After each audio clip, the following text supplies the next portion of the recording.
where the mind is without fear and the head is held high, where knowledge is free.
Malda জেলা প্রশাসন এবং বিদ্যালয় শিক্ষা দপ্তরের উদ্যোগে আয়োজিত অনলাইন ক্লাসে প্রত্যেক ছাত্রছাত্রীকে স্বাগত জানাই।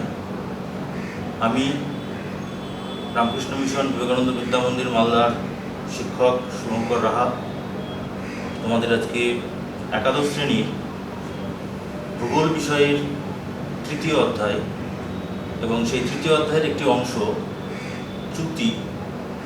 চ্যুতি কাকে বলে, চ্যুতি কীভাবে গঠিত হয়, এই সমস্ত বিষয়গুলো সম্পর্কে পড়াবো। আচ্ছা, তোমরা নিশ্চয়ই এই অধ্যায়ের প্রথমেই পড়েছ যে বিভিন্ন ধরনের যে সমস্ত ভূগাঠনিক প্রক্রিয়া রয়েছে সেই ভূগাঠনিক প্রক্রিয়াগুলো কীভাবে কাজ করে। যেমন পৃথিবী যখন উৎপত্তি হয়, উৎপত্তির আদিলগ্ন থেকে পৃথিবীর যে চেহারা বা ভূপৃষ্ঠের যে রূপ সেটা কিন্তু এরকম ছিল না। তাহলে কিভাবে পরিবর্তন হলো? বিভিন্ন যে ভূগাঠনিক প্রক্রিয়া সেই প্রক্রিয়াগুলোর মাধ্যমে ভূরূপের নিরন্তর পরিবর্তন এবং বিবর্তন হয়েছে। সেই প্রক্রিয়াগুলোকে মূলত দুটো ভাগে ভাগ করা যায়। একটা হচ্ছে বহির্জাত প্রক্রিয়া আর একটা হচ্ছে অন্তর্জাত প্রক্রিয়া। বহির্জাত প্রক্রিয়া যেগুলো নদী, বায়ু, হিমবাহ, আবহবিকার, পুঞ্জিত ক্ষয়, এই সমস্ত প্রক্রিয়াগুলো সম্পর্কে তোমরা ক্লাস 10-এ পড়ে এসেছো। 11-এ আমরা অন্তর্জাত প্রক্রিয়ার বিভিন্ন অংশগুলো সম্পর্কে পড়ছি। অন্তর্জাত প্রক্রিয়া দুভাবে কাজ করে, একটা হচ্ছে আকস্মিক এবং আর একটা হচ্ছে ধীর প্রক্রিয়া। আকস্মিক প্রক্রিয়াগুলো যেমন ভূমিকম্প, অগ্নুদ্গম, সুনামি, এই সমস্ত প্রক্রিয়াগুলো আকস্মিকভাবে ভূরূপের পরিবর্তন ঘটায়। আর অতি ধীরে বা দীর্ঘস্থায়ীভাবে যে সমস্ত ভূরূপের পরিবর্তন ঘটায় যে সমস্ত প্রক্রিয়াগুলো, সেই প্রক্রিয়াগুলোর মধ্যে রয়েছে যেরকম গিরিজনীয় আলোড়ন, মহীভাবক আলোড়ন, সমস্থিতিক আলোড়ন এবং ইউস্ট্যাটিক আলোড়ন। মহীভাবক এবং গিরিজনীয় আলোড়ন ভূপৃষ্ঠের উপরে অনুভূমিকভাবে অথবা উলম্বভাবে ক্রিয়া করে এবং এর ফলে ভূপৃষ্ঠের সংনমন এবং প্রসারণ বল তৈরি হয়। অর্থাৎ যখন সংকোচন হয় তখন তৈরি হয় সংনমন বল, আর যখন প্রসারণ হয় তখন তৈরি হয় টান। এই সংনমন এবং সংকোচন বলের প্রভাবে ভূপৃষ্ঠে যে সমস্ত পরিবর্তন ঘটে তার মধ্যে ভাঁজ, চ্যুতি, দারণ, স্খলন, এই সমস্ত বিষয়সমূহ। তো আজকে তোমাদেরকে আমি চ্যুতি কাকে বলে, চ্যুতি কিভাবে গঠিত হয়, চ্যুতির গাঠনিক বা জ্যামিতিক উপাদান কোনগুলো, চ্যুতির শ্রেণীবিভাগ এবং তোমাদের পাঠ্যক্রমে উল্লেখ রয়েছে যে সমস্ত বিষয়গুলো চ্যুতি সম্পর্কিত, কারণ চ্যুতির অনেক ভাগ আছে, তার মধ্যে কয়েকটা বিশেষ চ্যুতি সম্পর্কে আমাদের পাঠ্যক্রমে উল্লেখ রয়েছে: স্বাভাবিক চ্যুতি, বিলোম চ্যুতি, সংঘট্ট চ্যুতি এবং সোপান চ্যুতি। এই 4 ধরনের চ্যুতি সম্পর্কে আমরা বিস্তারিতভাবে জানব। তো প্রথমেই আমরা জেনে নিই যে চ্যুতি কাকে বলে। ভূপৃষ্ঠে যখন গিরিজনীয় আলোড়ন বা বহির্ভাবক আলোড়ন তৈরি হয়, তখন ভূ আভ্যন্তরীণ শক্তির দ্বারা, অর্থাৎ তোমরা জানো, তোমরা প্রথমেই পড়ে এসেছো প্রথম অধ্যায়ে, যে আমাদের ভূপৃষ্ঠের নিচে যে একটা স্তর রয়েছে যেটাকে আমরা বলি অ্যাসথেনোস্ফিয়ার বা ক্ষুব্ধমণ্ডল, সেই ক্ষুব্ধমণ্ডলের মধ্যে যে পরিচলন স্রোত তৈরি হয়, সেই পরিচলন স্রোতের প্রভাবেই মূলত গিরিজনী এবং বহির্ভাবক আলোড়ন তৈরি হয়। গিরিজনী আলোড়ন সবসময় অনুভূমিকভাবে পরস্পরের দিকে অথবা পরস্পর থেকে বিপরীতে কাজ করে। বহির্ভাবক আলোড়ন ভূপৃষ্ঠ থেকে, পৃথিবীর কেন্দ্র থেকে বাইরের দিকে অথবা ভেতরের দিকে কাজ করে। এই 2 প্রকার আলোড়নের দ্বারাই কিন্তু চ্যুতির সৃষ্টি হতে পারে। কখনোই গিরিজনী আলোড়ন এবং বহির্ভাবক আলোড়নকে আলাদাভাবে দেখা যায় না। অনেক ক্ষেত্রেই দেখা যায় যে দুটো প্রক্রিয়া একসঙ্গে ঘটে এবং চ্যুতির সৃষ্টিতে এই 2 প্রকারই কার্যকরী ভূমিকা গ্রহণ করে। চ্যুতি হলো ভূ আলোড়নের প্রভাবে শিলাস্তর, শিলাস্তরে যদি ফাটল সৃষ্টি হয় এবং সেই ফাটল বরাবর একটা নির্দিষ্ট তল বরাবর যদি শিলার অংশ বা শিলাখণ্ড আপেক্ষিকভাবে বিচ্যুত হয়, অর্থাৎ সেটা উলম্বভাবে হতে পারে, সেটা তির্যকভাবে হতে পারে, বা সেটা সমান্তরালভাবে হতে পারে, যেভাবেই শিলা বিচ্যুত হোক না কেন, তখন সেটাকে আমরা বলবো হচ্ছে চ্যুতি। চ্যুতি কিভাবে সৃষ্টি হয় বা চ্যুতি সৃষ্টির প্রক্রিয়াগুলো কি কি, সেগুলো আমরা একটু দেখি।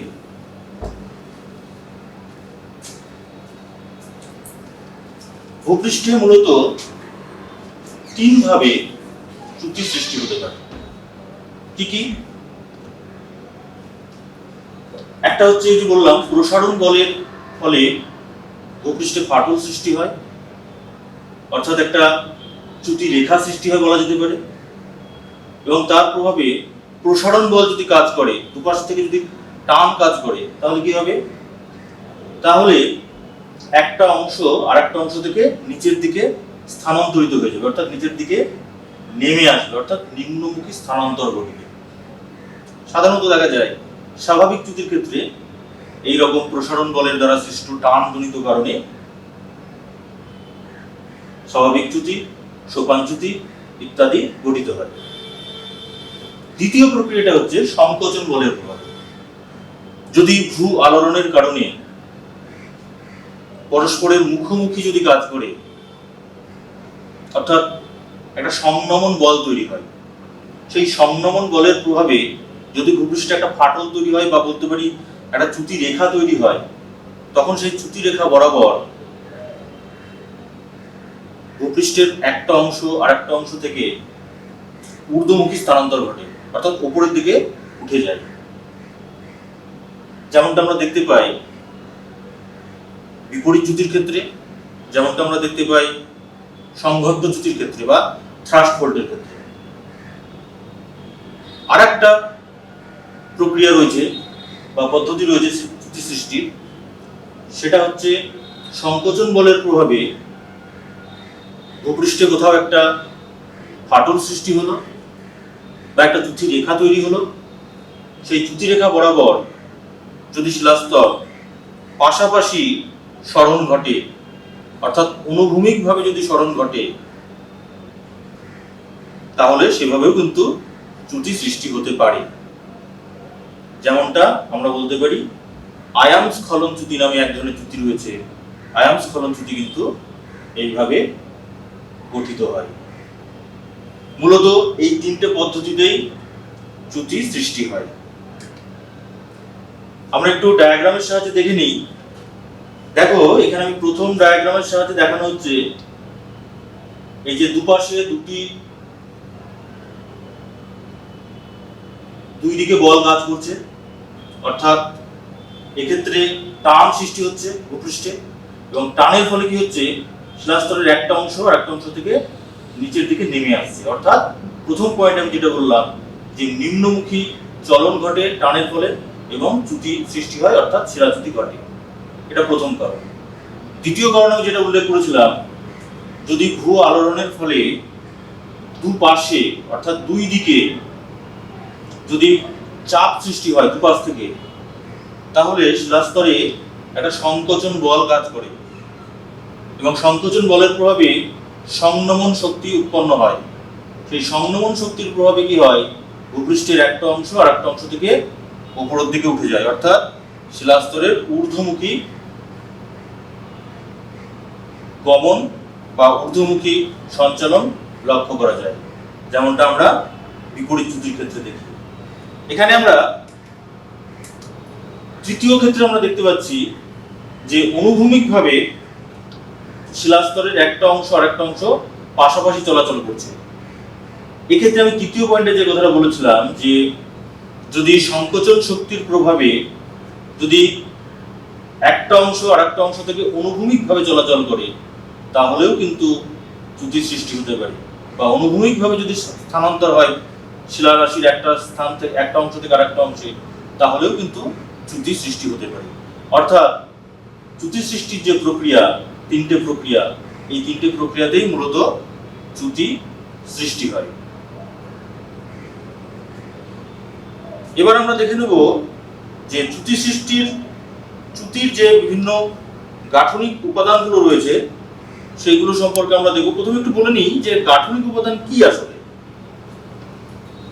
একটা চ্যুতি যখন সৃষ্টি হয়, যেভাবেই তৈরি হোক না কেন চ্যুতি, সেটা উলম্বভাবে হোক, অনুভূমিকভাবে হোক, তির্যকভাবে হোক না কেন, চ্যুতির বেশ কিছু গাঠনিক বা বেশ কিছু জ্যামিতিক উপাদান রয়েছে, তাদের বিশেষ নাম রয়েছে। সেই জ্যামিতিক উপাদান বা সেই জ্যামিতিক গঠনগুলো সম্পর্কে যদি আমরা না জানি, তাহলে চ্যুতির বিভিন্ন অংশগুলো সম্পর্কে আমরা জানতে পারবো না, বা বিভিন্ন চ্যুতি কিভাবে ঘটছে সেগুলো সম্পর্কে আমরা জানতে পারবো না। আমি এতক্ষণ তোমাদের আধুনিক প্রযুক্তির সাহায্যে অর্থাৎ প্রজেক্টরের সাহায্যে তোমাদেরকে দেখালাম যে কিভাবে চ্যুতি সৃষ্টি হয়। এবার আমাদেরকে পুনরায় ফিরে যেতে হবে সেই প্রাচীন পদ্ধতি, অর্থাৎ শিক্ষণের সবচেয়ে ভালো মাধ্যম, সেটা হচ্ছে ব্ল্যাকবোর্ড এবং চকে। এখানে ব্ল্যাকবোর্ড নেই, এখানে গ্রিন বোর্ড রয়েছে। তো গ্রিন বোর্ডে আমি তোমাদেরকে এঁকে দেখাবো যে কিভাবে চ্যুতির বিভিন্ন গাঠনিক উপাদান এবং জ্যামিতিক উপাদানগুলো রয়েছে এবং তাদের বৈশিষ্ট্য কি এবং তাদের নাম কি কি সেগুলো সম্পর্কে দেখে নেব। আচ্ছা, আমরা তাহলে বোর্ডে দেখে নিই যে কিভাবে চ্যুতির বিভিন্ন গাঠনিক উপাদান বা জ্যামিতিক উপাদানগুলো অবস্থান করে এবং তাদের নাম কি সেগুলো সম্পর্কে। প্রথমেই যেখানে চ্যুতি ঘটছে অর্থাৎ শিলাস্তরের সরণ ঘটছে, যে একটা নির্দিষ্ট তল বরাবর চ্যুতি ঘটে, অর্থাৎ শিলাস্তরের একটা অংশ আর একটা অংশ থেকে ঘষতে ঘষতে নিচের দিকে সরে যায়, উপরের দিকে উঠে যায়, অথবা পাশাপাশি সরণ ঘটে, সেই তলটাকে আমরা বলি হচ্ছে চ্যুতি তল।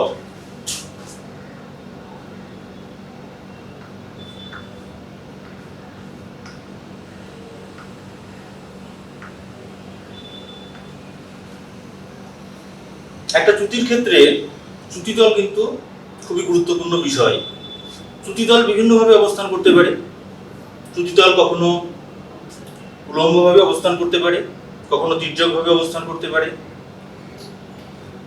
আবার কখনো বা অনুভূমিকভাবে অবস্থান করতে পারে। আরেকটা অংশ রয়েছে একটা চ্যুতির, সেটা হচ্ছে চ্যুতি রেখা। চ্যুতি রেখাটা কি? চ্যুতি তল এবং ভূপৃষ্ঠ যে রেখা বরাবর পরস্পরকে ছেদ করে সেই রেখাটাকে বলা হয় চ্যুতি রেখা। তাহলে এটা হচ্ছে এখানে চ্যুতি তল, এটা হচ্ছে ভূপৃষ্ঠের অংশ। তাহলে এই রেখাটাকে আমরা বলতে পারি, এটাকে যদি আমি বর্ধিত করি তাহলে বলতে পারি এই রেখাটা হচ্ছে চ্যুতি রেখা।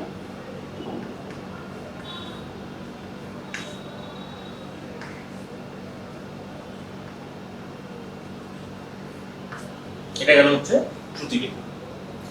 এবার চ্যুতিতলের দুদিকে দুটো অংশ থাকে। একটা হচ্ছে এটা যদি চ্যুতিতল হয়, এটা রয়েছে চ্যুতিতলের উপরের অংশ, আর এটা রয়েছে চ্যুতিতলের নিচের অংশ। অর্থাৎ যদি আমি এই ডাস্টারটাকে যদি আমি চ্যুতিতল হিসেবে ধরি, তাহলে এটা হচ্ছে চ্যুতিতল। এই চ্যুতিতলের উপরে একটা অংশ থাকে আর নিচের দিকে একটা অংশ থাকে। উপর দিকে যে অংশটা থাকে, এক্ষেত্রে আমরা দেখতে পাচ্ছি এই অংশটা রয়েছে চ্যুতিতলের উপরে। তাহলে এই অংশটাকে আমরা কি বলতে পারি? এটাকে আমরা বলতে পারি ঝুলন্ত প্রাচীর।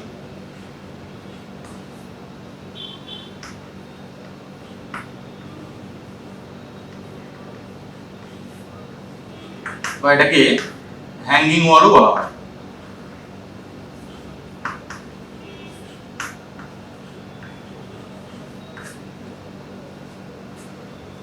আর এই অংশটাকে, যেটা চ্যুতিতলের নিচের দিকে থাকে, সেটাকে আমরা বলতে পারি পাদমূল প্রাচীর।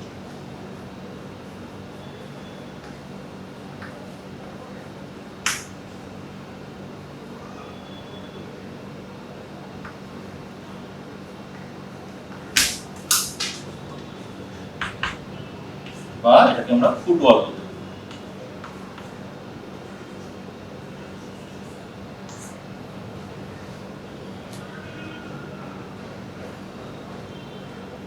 যদি চ্যুতিতল এরকম তির্যকভাবে অবস্থান করে, তাহলেই আমরা ঝুলন্ত প্রাচীর এবং পাদমূল প্রাচীর দেখতে পাই। যদি কোনো ক্ষেত্রে এরকম থাকে যে চ্যুতিতল যদি সম্পূর্ণ উলম্বভাবে অবস্থান করে, তাহলে কিন্তু সেক্ষেত্রে ঝুলন্ত প্রাচীর বা পাদমূল প্রাচীর এই অংশটুকু দেখা যায় না। এবার আমরা চলে যাই আর একটা অংশ, সেটা হচ্ছে চ্যুতিতলের নতি। এইটা হচ্ছে অনুভূমিক তল। আমরা দেখতে পাচ্ছি এটা অনুভূমিক তল। সেই অনুভূমিক তলের সঙ্গে চ্যুতিতল যে কোণ উৎপন্ন করে, এখানে আমরা দেখতে পাচ্ছি এই কোণটা উৎপন্ন করছে। এখানে এই কোণটাই হচ্ছে, এখানে আমি লিখে দিই পাশে, এটা হচ্ছে চ্যুতিতলের কোণ, নতি, সরি।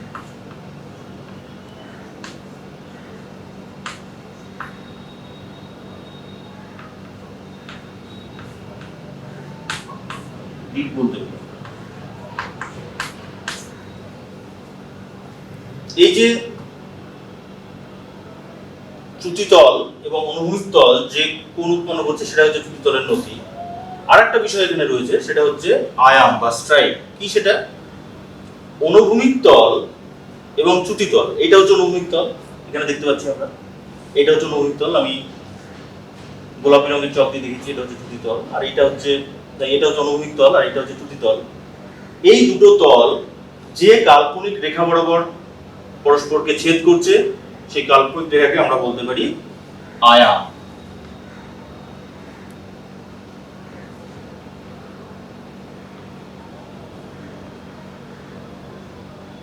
বা স্ট্রাইক। এক্ষেত্রে আয়াম এখানেও অবস্থান করতে পারে, এখানেও অবস্থান করতে পারে, বা এখানেও অবস্থান করতে পারে।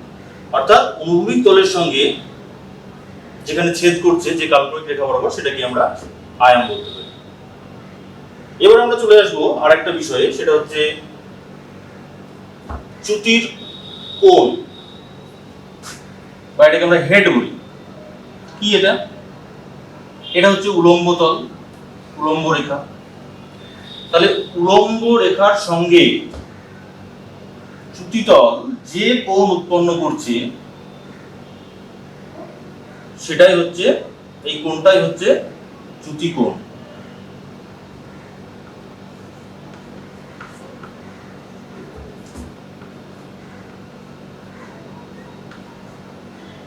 বা এটাকে আমরা হেড বলতে পারি।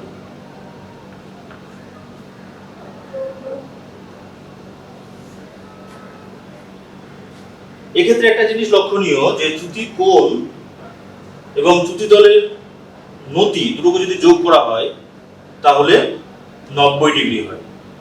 অর্থাৎ এটা বলা যায় যে চ্যুতি কোণ হলো চ্যুতিতলের নতির পরিপূরক কোণ, অর্থাৎ দুটোকে যোগ করলে 90 ডিগ্রি হবে। এই যে আমরা যদি এই চ্যুতিতলের অনুভূমিক তল এবং চ্যুতি কোণ এই দুটোকে যদি পরস্পর যোগ করি তাহলে দুটোর পরিমাণ অবশ্যই 90 ডিগ্রি হবে। তো এটাকে আমরা চ্যুতি কোণ দেখলাম, চ্যুতিতলের নতি দেখলাম। এবার আমরা দেখব হচ্ছে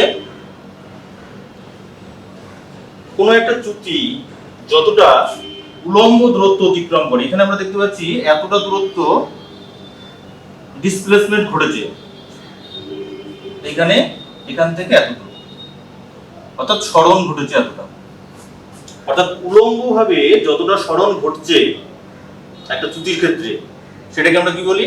সেটাকে আমরা বলি ক্ষেপ, বাংলায় বলি ক্ষেপ, আর ইংরেজিতে বলা হয় থ্রো।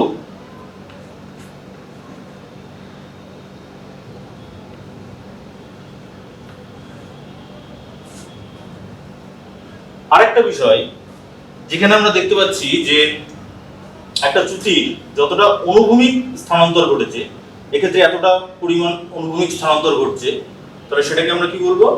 সেটাকে আমরা বলবো হচ্ছে ব্যবধি বা হিপ।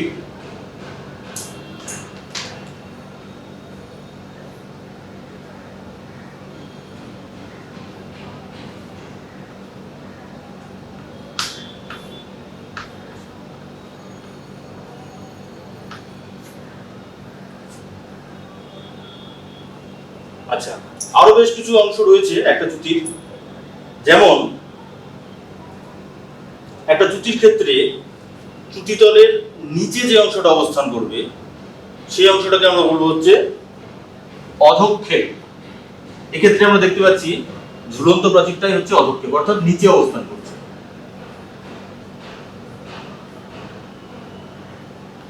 এটা হচ্ছে এখানে অধক্ষেপ। আর যে অংশটা আপেক্ষিকভাবে উপরের দিকে অবস্থান করছে সেটা হচ্ছে ঊর্ধ্বক্ষেপ।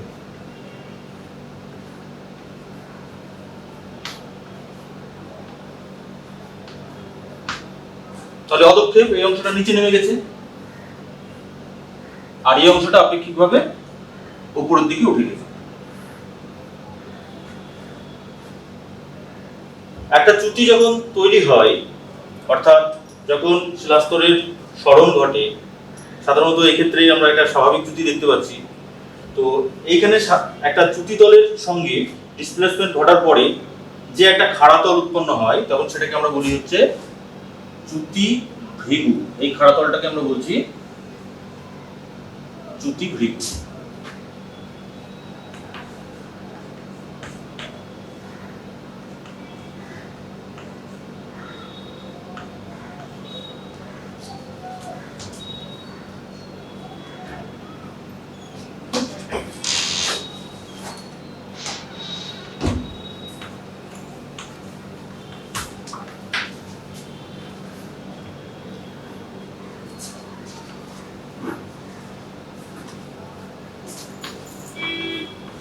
এগুলো হচ্ছে চ্যুতির গাঠনিক উপাদান।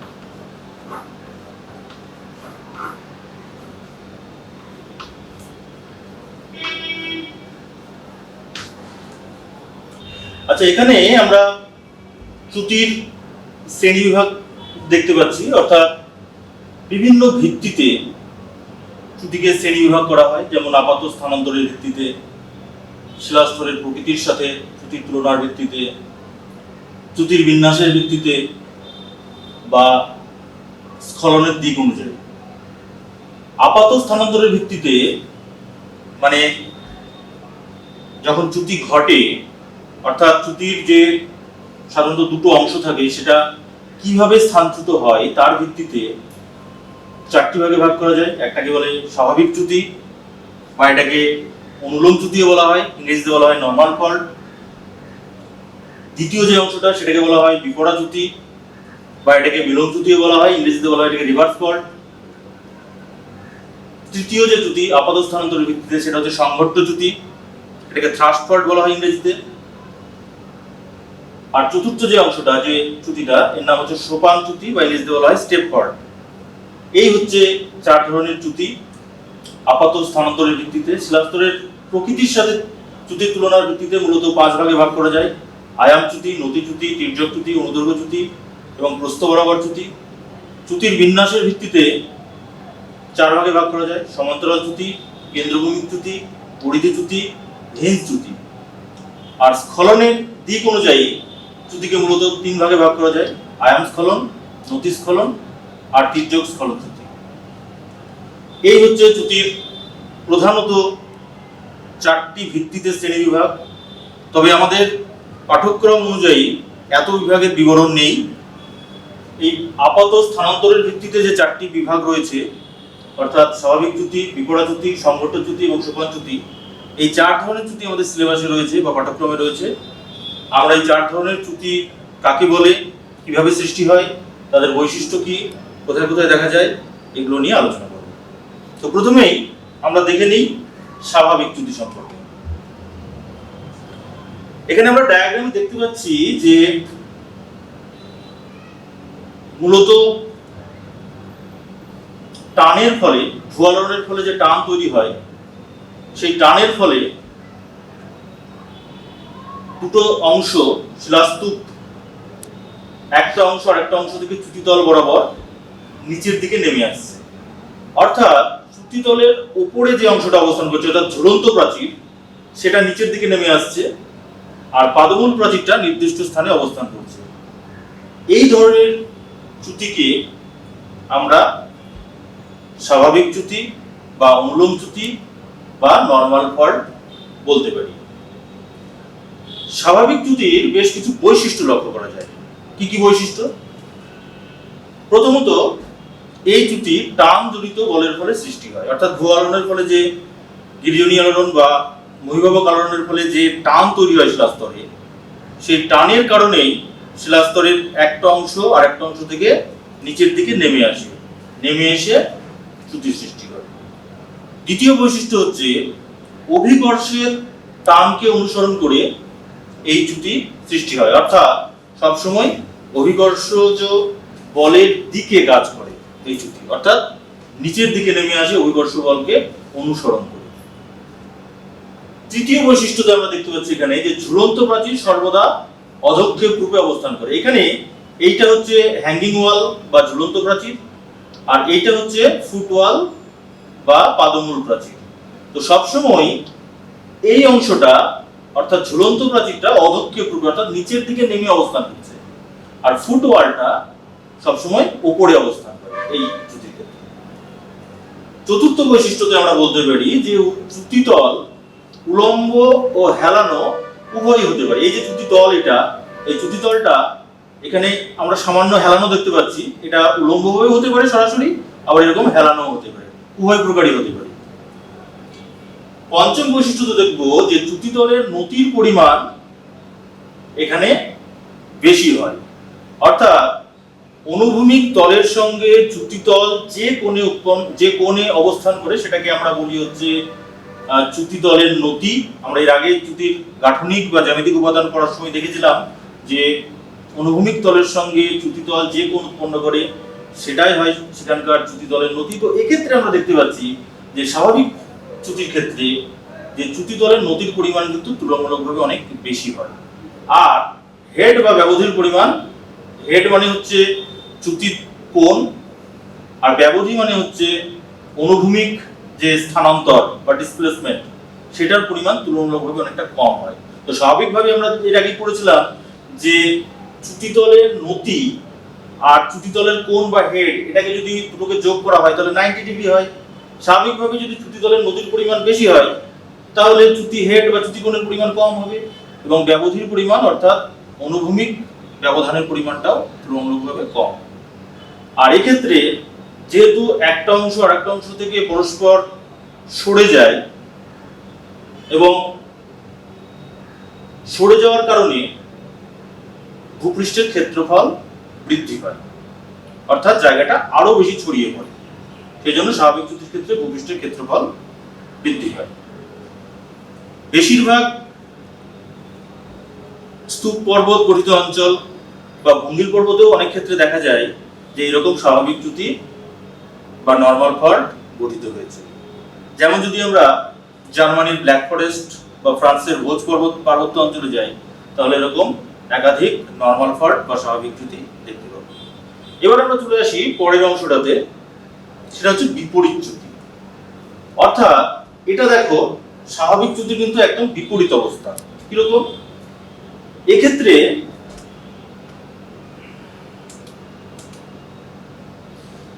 দেখো, এই যে এটা হচ্ছে চ্যুতিতল, এই চ্যুতিতল বরাবর ঝুলন্ত প্রাচীরটা উপরের দিকে উঠে এসেছে। এই চ্যুতিতলের উপরের অংশটাকে আমরা ঝুলন্ত প্রাচীর বলছি। এর আগেরটাই দেখলাম ঝুলন্ত প্রাচীরটা নিচে অবস্থান করছে, এক্ষেত্রে কিন্তু উপরের দিকে অবস্থান করছে। আর পাদমূল প্রাচীর বা ফুটওয়ালটা এটা নিচের দিকে অবস্থান করছে। আর কি, ঝুলন্ত প্রাচীরটা এক্ষেত্রে সবসময় ঊর্ধ্বক্ষেপ রূপে অবস্থান করছে, আর পাদমূল প্রাচীরটা এক্ষেত্রে অধক্ষেপ রূপে অবস্থান করছে। অর্থাৎ ঝুলন্ত প্রাচীরটা উপর দিকে উঠে যাচ্ছে আর পাদমূল প্রাচীরটা নিচের দিকে অবস্থান করছে। এই রকম চ্যুতিকে আমরা বিপরীত চ্যুতি বা বিলোম চ্যুতি বা রিভার্স ফল্ট বলতে পারি। সাধারণত ভূপৃষ্ঠে যখন ভূ আলোড়নের ফলে সংকোচন বল তৈরি হয় বা সংকোচন বলের ফলে যে সংনমন শক্তি তৈরি হয়, সেই সংনমন বলের প্রভাবে মূলত বিপরীত চ্যুতি সৃষ্টি হয়। আমরা একটু দেখে নিই যে বিপরীত চ্যুতির কি কি বৈশিষ্ট্য রয়েছে। দেখো, মূলত সংনমন বলের দ্বারা এই ধরনের চ্যুতি সৃষ্টি হয়, মানে সংকোচনের ফলে যে সংনমন বল তৈরি হয় ভূ আলোড়নের ফলে, সেই সংনমন বলের দ্বারা এই ধরনের চ্যুতি সৃষ্টি হয়। দ্বিতীয়ত, অভিকর্ষের টানের বিপরীতে কাজ করে। দেখো, আমরা আগেরটার ক্ষেত্রে দেখলাম যে অভিকর্ষের দিকে নিচের দিকে নেমে আসছে, এক্ষেত্রে কিন্তু আমরা দেখতে পাচ্ছি হ্যাঙ্গিং ওয়ালটা বা ঝুলন্ত প্রাচীরটা চ্যুতিতল বরাবর উপরের দিকে উঠে আসছে। অর্থাৎ এটা অবশ্যই অভিকর্ষের বিপরীতে কাজ করছে। তৃতীয় বৈশিষ্ট্যতে, ঝুলন্ত প্রাচীর সর্বদা ঊর্ধ্বক্ষেপ রূপে আর পাদমূল প্রাচীরের উপরে উঠে অবস্থান করে। এইটা হচ্ছে ঝুলন্ত প্রাচীর বা হ্যাঙ্গিং ওয়াল, আর এটা হচ্ছে ফুটওয়াল বা পাদমূল প্রাচীর। তো হ্যাঙ্গিং ওয়ালটা সবসময় উপরে অবস্থান করছে, অর্থাৎ পাদমূল প্রাচীরের উপরে উঠে গিয়ে অবস্থান করে। চতুর্থ বৈশিষ্ট্যতে আমরা দেখবো যে চ্যুতিতল সর্বদা হেলানো থাকে। সাধারণত দেখা যায় যে একটা নর্মাল ফল্টের ক্ষেত্রে, একটা স্বাভাবিক চ্যুতির ক্ষেত্রে চ্যুতির কোণ 45 ডিগ্রি বা তার বেশি হয়, কিন্তু রিভার্স ফল্ট বা বিপরীত চ্যুতির ক্ষেত্রে আমরা দেখব যে চ্যুতি কোণের পরিমাণ সাধারণত 45 ডিগ্রি বা তার কম হয়। এবং সেই কারণেই হেড অর্থাৎ চ্যুতি কোণের পরিমাণ এবং ব্যবধি বা হেবের পরিমাণ তুলনামূলক বেশি হয়, এবং সেই কারণেই ভূপৃষ্ঠের ক্ষেত্রফল তুলনামূলকভাবে কমে যায়, একেবারে বিপরীত স্বাভাবিক চ্যুতির বিপরীত অবস্থা হয়। এবার আমরা দেখে নিই পরের চ্যুতি সম্পর্কে।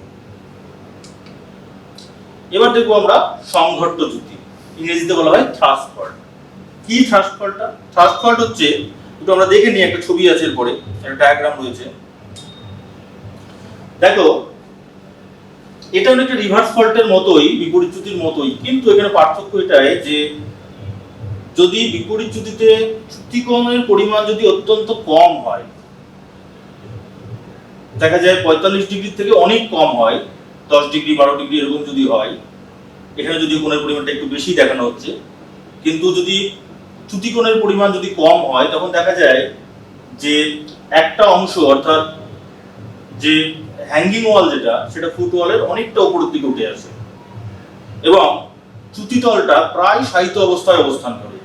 তখন সেটাকে আমরা বলবো হচ্ছে থ্রাস্ট ফল্ট, বা তখন সেটাকে আমরা বলবো সংঘট্ট চ্যুতি। এইরকম চ্যুতি মূলত দেখা যায় কোথায়?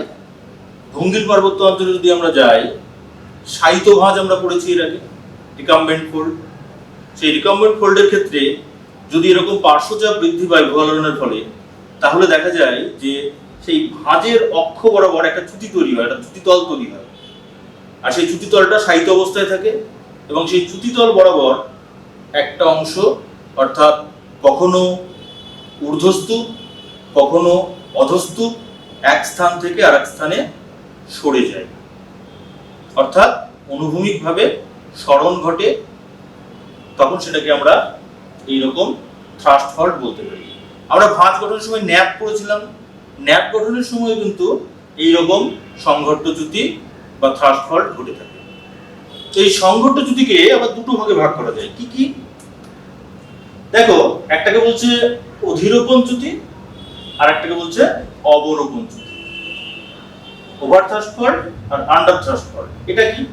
দুটোই সংঘট্ট চ্যুতি, কিন্তু চ্যুতিতল বরাবর দুটো অংশের ডিসপ্লেসমেন্ট কতটা হচ্ছে বা কোন দিকে হচ্ছে সেই অনুযায়ী দুটো ভাগে ভাগ করা যায়, একটা অধিরোপণ চ্যুতি, একটা অবরোপণ চ্যুতি।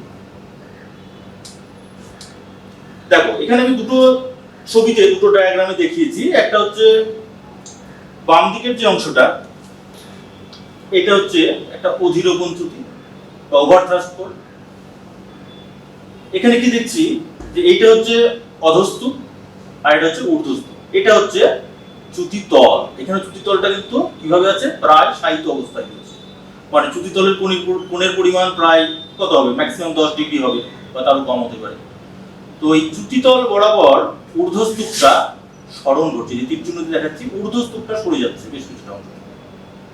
তখন এইরকম চ্যুতিকে আমরা বলবো হচ্ছে অধিরোপণ চ্যুতি বা ওভার থ্রাস্ট ফল্ট। আর অধস্তূপ পরবর্তীকালে আমরা দেখবো অবরোপণ চ্যুতিটা কি বা আন্ডার থ্রাস্ট ফল্ট। এক্ষেত্রেও তাই, এক্ষেত্রেও চ্যুতিতলটা 10 ডিগ্রি বা তার কম কোণে নত থাকে, চ্যুতিতলটা প্রায় শায়িত অবস্থায় রয়েছে। এবং এর যে দুটো অংশ, একটা ঊর্ধ্বস্তূপ একটা অধস্তূপ, ঊর্ধ্বস্তূপটা স্থির আছে, কিন্তু অধস্তূপটা এটা সাধারণত মাটিতে প্রথিত অবস্থায় থাকে বেশিরভাগ ক্ষেত্রে। এই অংশটা নিচের দিকে সরণ ঘটছে, নিচের দিকে সরে যাচ্ছে, অনেকটা অংশ সরে যাচ্ছে।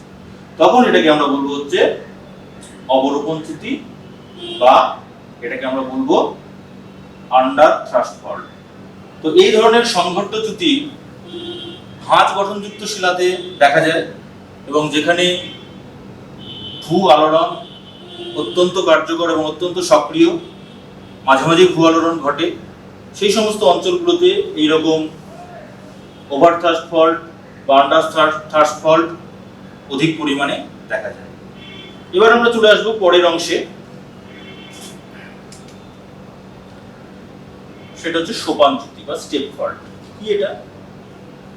আমরা এখানে চ্যুতি দেখতে পাচ্ছি যে বেশ কতগুলো চ্যুতি একসঙ্গে ঘটছে পরপর।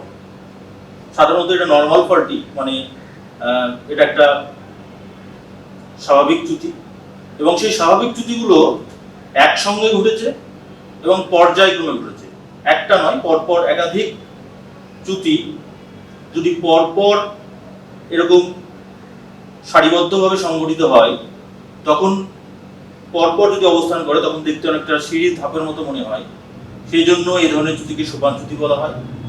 এই সোপান চ্যুতির ক্ষেত্রে যে চ্যুতিতলের নতির পরিমাণ, এটা সাধারণত ভিন্ন কোণে নত থাকতে পারে, আবার সমান কোণেও নত থাকতে পারে। যদি সমান কোণে নত থাকে প্রত্যেকটা স্টেপ, প্রত্যেকটা চ্যুতি, তাহলে এরা সমান্তরাল হয়। আর যদি অসমান কোণে নত থাকে তাহলে এটা অসমান্তরালভাবে বিন্যস্ত থাকে। সাধারণত এরকম দেখা যায় যে চ্যুতি গঠনের ক্ষেত্রে কোনো অঞ্চলে পরপর দুই দিক থেকে যদি একই রকম ভাবে সোপান চ্যুতি তৈরি হয়, তাহলে মাঝখানে একটা পরিখা চ্যুতি তৈরি হয়। মানে দুটো সোপান চ্যুতি পরস্পর, মানে দুই জোড়া বলা ভুল হবে, দুটো চ্যুতি গোষ্ঠী যদি পরপর অবস্থান করে দুই দিকে, তাহলে সেখানে পরিখা চ্যুতি গঠন করে। যেমন আমরা জার্মানির ব্ল্যাক ফরেস্ট আর ফ্রান্সের ভোজ পর্বত, সেই দুটো পর্বত পরপর অবস্থান করে দুই দিকে পরস্পর অবস্থান করে এসে রাইন নদীর উপত্যকার সঙ্গে পরস্পর মিলিত হয়েছে মাঝখানে গিয়ে। এক্ষেত্রে এরকম সোপান চ্যুতির নিদর্শন আমরা দেখতে পাই। তো এই গেল হচ্ছে আমাদের সিলেবাসের বিষয়গুলো। যতটুকু সিলেবাসে আছে ততটুকুই আমি বললাম, যে চ্যুতি কাকে বলে, চ্যুতির গাঠনিক যে উপাদানগুলো সেগুলো, চ্যুতি কিভাবে সৃষ্টি হয়, মেকানিজম অফ ফল্ট, এছাড়া চ্যুতির শ্রেণীবিভাগ এবং যে চারটে চ্যুতি রয়েছে তাদের গঠন প্রক্রিয়া, তাদের বৈশিষ্ট্য সম্পর্কে বললাম। এর বাইরেও বেশ কিছু অংশ রয়েছে যেগুলো আমাদের পাঠ্যক্রমে উল্লেখ নেই, যেমন চ্যুতির ফলে বিভিন্ন ধরনের ভূমিরূপ গঠিত হয়। আমরা নিচু ক্লাসগুলোতেও পড়েছি যে সরাসরি কিছু ভূমিরূপ গঠিত হয়, যেমন স্তূপ পর্বত গঠিত হয়, হোস্ট গঠিত হয়, গ্রস্ত পতাকা বা গ্রাবেন গঠিত হয়।